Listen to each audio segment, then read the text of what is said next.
I'm David Nour of Relationship Economics, and this is Connecting the Dots. This episode, excite or disturb people to create opportunities. In this current economic climate, in any economic climate for that matter, it's tough to sell to business customers.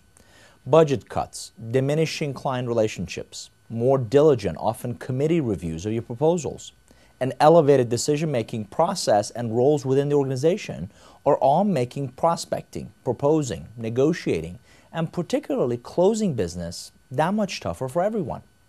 The only saving grace? This economic cycle too will pass. Deals are in fact getting done. How? By elevating the conversation and the value of your unique solution as a must-have, not simply a nice-to-have. In short, you must excite or disturb your current and prospective clients to create movement. Disturbing them goes beyond traditional consultative selling, solution selling, pain, veto, and all the other jargons we've all heard and implemented at some point in our careers. In many of these cases, the vendor sales team asks a series of questions, trying to engage the prospect in a dialogue. I'm also talking about something dramatically different than a product sale, where you're pushing features, functionality, and a generic benefits.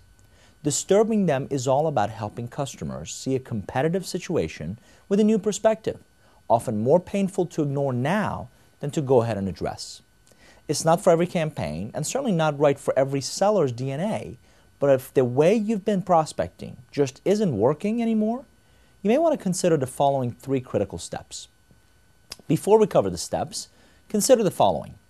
Don't lose sight of the objective. Disturbing them is indeed intended to help the customer find investment resources, whether time, human, or capital, even when unallocated or discretionary spending is dried up. The process must start with a different mindset. The intent isn't to be flip or difficult, it's to provide such a unique perspective of the same problem that the only response from the customer is, wow, I've never thought about it that way.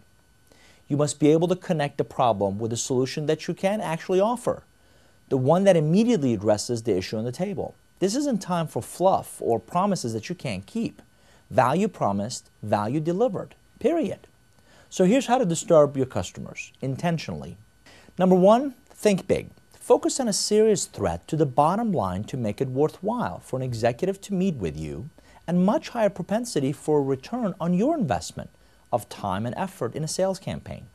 Engage them in more strategic and impactful how and why discussions versus simply the tactical what needs to get done.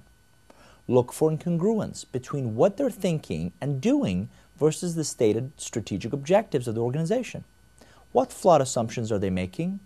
What alternative courses of action are they ignoring? What if they tried a different approach? One that you've seen succeed with other clients, in other industries, or similar challenging situations. Number 2, develop a disturbing view of the problem. Often the customer's current approach has some validity. The challenge is it's often too safe, too conservative, based on a conventional wisdom, status quo, or just the same way they've always done it. I love Marshall Goldsmith's book. The title is What Got You Here Won't Get You There, in which he talks about the 20 annoying habits which keep you from reaching the top.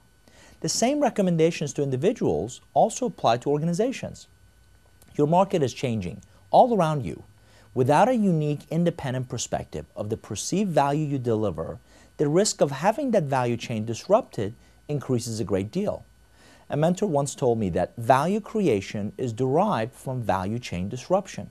If you don't disrupt your value chain, someone else is going to. Number 3, disturb economic buyers. The painful truth is that most deals that never get done were proposed to people who couldn't get them done inside the organization. Buying decisions are getting escalated to executive levels you may not be calling on a regular basis. That is where your portfolio of relationships is critical. Who walks you in that door is as critical as what you're being walked in the door for. Gain the trust and respect of key influencers to walk you into the office of economic buyers, empowered to reallocate funds. In my experience, budgets are seldom a financial issue, they're a priority issue. When you disturb their thinking, it helps them see the need to recalibrate their priorities. Last but certainly not least, what makes you a credible source of advice on this issue? Can your team defend, not simply regurgitate your solution? In a market full of noise, what are you doing to elevate yourself above that noise? That's where intellectual horsepower, a well-researched, well-crafted disturbed position, and the ability to engage executives as peers becomes a strong asset to your efforts. I titled this session as Disturb or Excite. Unfortunately, in our experience, in down economies, disturb triggers more of an action, movement, and opportunity. In rare cases, the upside potential can also create a sense of excitement toward that same action, movement, or opportunity. That's when you can excite the customer into potential, possibilities, growth, upside, and certainly an unfair competitive advantage based on implementing your solution.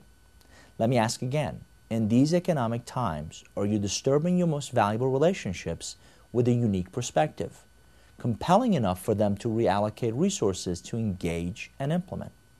Visit us at relationshipeconomics.net to learn more. I'm David Nour with Relationship Economics, and this has been another episode of Connecting the Dots.